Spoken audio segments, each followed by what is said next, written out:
350 करोड़ की फिल्म में लेडी सिंघम बनना साबित हुआ एक बहुत बड़ा क्राइम।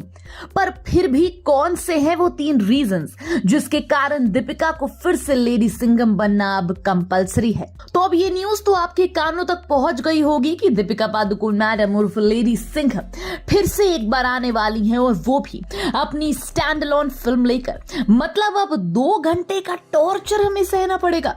अरे भाई, ऐसा हमारा नहीं ऑडियंस का कहना है, क्योंकि एक होता है टॉर्चर, दूसरा होता है पैसे खर्च करके खुद ही खरीद लिया हुआ टॉर्चर, जो कि कुछ लोगों ने सिंघम अगेन देखने के बाद खरीद लिया, ऐसा उन्होंने कहा। तो अब वही लोग कह रहे हैं कि इस लेडी सिंघम को 2 घंटे हम कैसे बर्दाश्त करें। वैसे आपको वो एक डायलॉग तो याद होगा ना, सह लेंगे थोड़ा, बस उसी से मोटिवेशन लो और ये उनकी फिल्म देखने जाओ। पर कुछ लोगों को मोटिवेट करना या पुश करना बहुत डिफिकल्ट है भाई, जो पहले ही सुपर डिजास्टर बोल रहे हैं। अरे भाई, ऐसा मत करो, रोहित शेट्टी का आत्मविश्वास टूट जाएगा ना।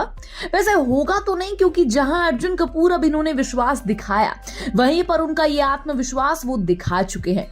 पर सच में अगर हमें कितना भी बर्दाश्त करना पड़े या हमें कितना भी बड़ा सदमा लगे, रोहित शेट्टी सुनने वालों में से नहीं है। वो ये फिल्म तो बनाएंगे ही, और ऐसा नहीं है कि सिंघम अगेन में दीपू का कैमियो दिखाया जाएगा इसलिए अब ये फिल्म बनानी पड़ेगी।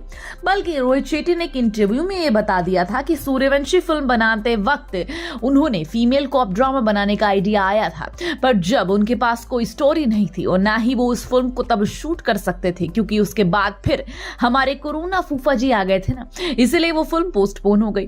पर अब ये फिल्म बनाएंगे, मतलब बनाएंगे। और आपको पता है, दीपिका पादुकोण की स्टैंड अलोन फिल्म बनना एक तरह से जरूरी भी है।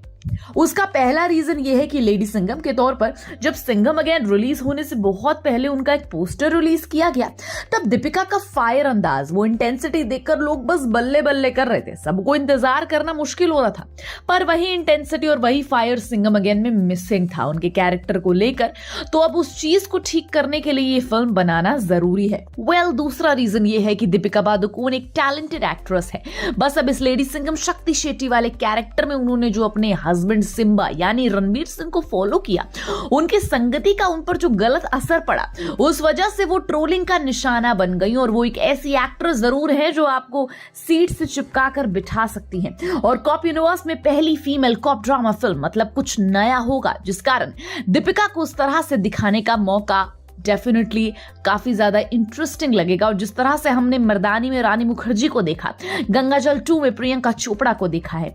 और तीसरा और सबसे बड़ा रीजन जिसके कारण वो ट्रोल हो रही है, वो उनका एक्सेंट है, क्योंकि चेन्नई एक्सप्रेस वाली मीनम्मा को उन्होंने बस गेटअप बदलकर रिपीट कर दिया, तो ऐसा लगना जायज भी है। पर उनके जो ओवर एक्टिंग एंड एक्सेंट को लेकर उन्हें नेगेटिविटी मिल रही है, उसे धोने को एक अच्छा खासा मौका होगा, जिससे एक पूरी फिल्म बनाकर सुधार लिया जा सकता है। तो इन 3 रीजंस की वजह से ये फिल्म बनाना सही होगा। वैसे भी शाहरुख खान ने कभी भविष्यवाणी की थी कि चेन्नई एक्सप्रेस की शूटिंग के दौरान दीपिका एक दिन कॉप यूनिवर्स का बड़ा हिस्सा जरूर बनेंगी, तो उन्हें अब हिस्सा बनने तो भाई। बाकी अगर 2 घंटे की फिल्म में भी ओवर एक्टिंग की ना, तो फिल्म मत देखो।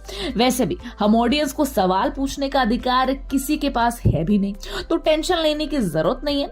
बस उम्मीद करो कि ये फिल्म अमेजिंग हो और दिक्कत ना दे किसी प्रकार की। आप इस फिल्म के लिए अगर एक्साइटेड है तो हमें कमेंट सेक्शन में जरूर बताइएगा। And till then keep watching Bollygrad studios.